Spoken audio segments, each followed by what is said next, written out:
এটা মানুষের ঘরে করবো তো? হুম। টাকার ঘর বললো যে? টাকার ঘর একটা হবে, মানুষের ঘর একটা হবে। দুটো ঘর হবে তাই না? হুম। এটা টাকার ঘর করি। টাকার ঘরে জানলা হয়? টাকার ঘরে জানলা হয়? হ্যাঁ টাকার ঘর আবার কেমন হয়? হ্যাঁ, টাকার ঘরে জানলা হয়, দরজা হয়, সেটা আমি জানি না। টাকারও ঘর হয় নাকি আবার? মা কি বললো টাকার ঘর করতে? হ্যাঁ। এটা কুড়ুল করলাম, এটা খুন্তি করলাম, সূর্য চাঁদ সিঁড়ি, এটা ধানের গোলা, ওটা সর্ষের গোলা, ওটা চামচা হয়ে গেছে, ওটা হাতা আর দা। হ্যাঁ দা করতে গিয়ে চামচা হয়ে গেছে।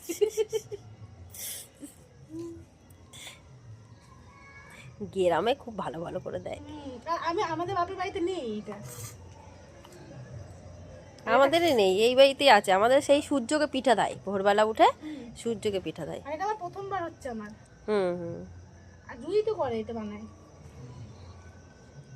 চলো একদিন ভালো আমি শিখে যাচ্ছি এগুলো করতে। তো তোমারই হবে, জুই তো আর করবে না। জুই যাবে শ্বশুর বাড়ি। শ্বশুর বাড়ি নিয়মে করবে না, আমাদের বড় বড় ঘর। ও, একটা বড় টাকার ঘর, একটা ইয়ের ঘর। টাকার ঘরটা কি করে বুঝবে যে ওটা টাকার ঘর? ওটা আমি পয়সার মাকে বলবো কি করে বুঝবো? ভেতরে টাকায় পয়সা পয়সা পয়সা গোল করে পয়সা দিয়ে দাও।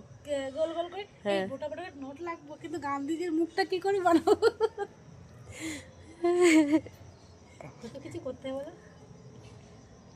মানুষ কি বাইরে থাকবে না ঘরে থাকবে? সূর্য, চাঁদ, মই, হুম। ধানের গোলা, শস্য গোলা, চামচ, হাতা, দা। দাটা সুন্দর হয়েছে দেখো। দাটা ভালো হয়েছে। দাটা আর কি মইটা ভালো হয়েছে।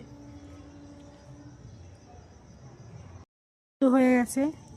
তোমাদের কাদের কাদের এরকম পুজো হয় সংক্রান্তির আগের দিন কমেন্ট করে বলো।